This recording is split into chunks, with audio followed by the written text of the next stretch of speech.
playing sports, swimming, boating. They're just a few of the things we like to do outside during the summer. Yeah, and while you're out, it's important to protect your skin. So how do you know which sunscreen is the best? We're getting some insight this morning from board-certified dermatologist and cosmetic surgeon, Dr. Joel Schlessinger. Welcome back. Doctor. Well, great to be here. Love the mustache. I'm wondering, Yes. how do I protect the skin under this bad boy? Are there things I need to take, precautions I need to take? I don't know. I think it's just essential that you just keep on wearing it. Yeah, forever. For another 24 days is what I'm going to do. You got some Is time. that the deal? Okay. Well, kids are going to be out for summer. I mean, we're all enjoying more activity outside. So tell us, why is wearing sunscreen so important?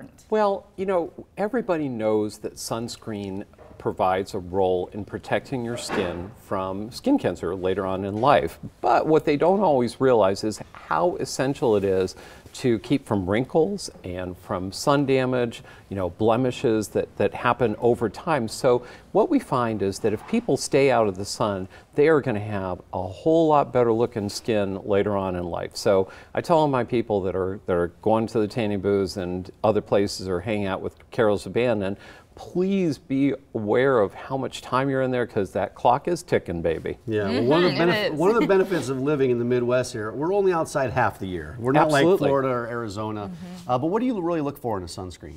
Well, you know, it's an interesting question. So there are so many different things about sunscreens, and what we look for is a sunscreen that has, first of all, longevity. So you want to put on a sunscreen that lasts for a period of time, like either 40 minutes, 80 minutes in water. And if you're not using it in a city block, you can use one that lasts a little bit less time because you're not exposing it to things like water. So my absolute go-to sunscreen is the Elta Clear. It's a clear sunscreen. It's an SPF of 46. It has just a tremendous utility, and the best part of it, acne friendly. Acne that's friendly. great, because some of those are so greasy and thick that they can cause you to break out. So that's nice that that is friendly. So that's a go-to, and you know, so many of my patients and customers are really feeling the importance of wearing something every day, and really we laud that. We think that that's something that is great, and it will protect people, because you know, even if it's the dead of winter, you're getting sunlight, and you're getting sunlight from under the lights that you're at, because all these newer lighting options have some degree of ultraviolet in them.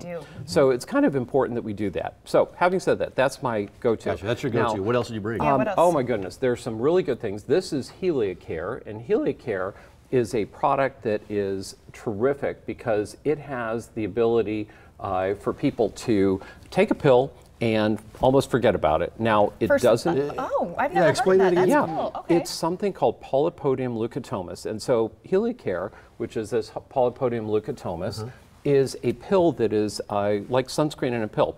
Now, it doesn't have like SPF of, you know, 9,000. It's more like an SPF of 4 to 8, but guess what? It's vegan, it's gluten-free, no artificial dyes. You take 2 pills in the morning, you're done. You're done. It's like the package says, protection. you use it daily and it helps promote younger looking skin. Yeah, absolutely. It really does help. Now, I use it as more of a base. So most of the people, you know, like I love this for kids in band camp because they are out there marching all day long. Oh, they can get fried. You know, I could have used that back in the day. Yeah, it would have been great. Well, you know that what happens is, and that's color science brush on sunscreen. We'll talk about that a little bit later. But, you know, basically when kids go to band camp, the parents, they give them the sunscreen, they put it in their backpack, and guess what? It never gets put on again. Backpack, So if you say, okay, before you go out, I'm going to make you take these 2 pills, and at least you'll be sort of covered. Somewhat protected, but this shouldn't be the end-all, be-all. No, it's not the only thing. So that's one that is just a great treatment for people on the go. Now let's talk about that makeup thing that we just saw. I'm very intrigued by that. Yeah, that's a great little tool. It's fantastic because you can go and put this brush on sunscreen. Like I've had so many people that are women that are at a baseball game and they forget their sunscreen, or they have their sunscreen, but they have makeup on already, and there is no way in the world they're going to put some sunscreen, some goofy sunscreen over their makeup. So that is just simple. They brush it on. We have several different options for brush on sunscreen. And it comes in different shades, so you can match your skin tone and then get that extra protection. And it's all in every way meant for simplicity. So people can go on the go and do what they want to do and not mess up their makeup. Absolutely. Now, something that you wanted to talk about this morning was sunscreen and coral. Oh yeah, that's going to be a big, big thing. So this is going to be something that happens over the next couple of years. Hawaii has banned certain chemicals, octinoxate and oxybenzone. So octinoxate is probably the one that is the most challenging, the most gulp-worthy of like, really, we're going to make sunscreen without octinoxate? Because I will guarantee you that like 90% of the good sunscreens, the sunscreens that you put on and you say, oh my gosh, you know, that feels good, I would want to wear it, have oxynoxate on it.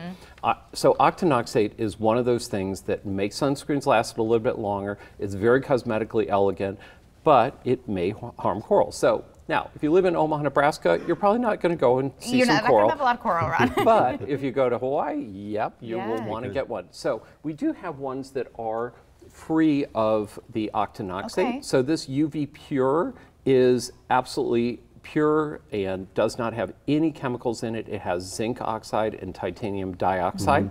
So this is the one that we love for people that are looking for the least chemical alternative. Now, truth in advertising, it goes on white. It looks white. It is not good. It's like, you know, looking by like the old lifeguard with the nose. Right, right. It will work in over time, but it's not the elegant Well, we appreciate your honesty. That's why you're so successful. You're honest. And you got a number of products here, the UV Clear, the UV Pure, and then the Helio Care. But really, you need to stop in and talk to one of your specialists there that can kind of guide you down the right path. Absolutely. There's so much in sunscreen that is helpful for people that want to have something.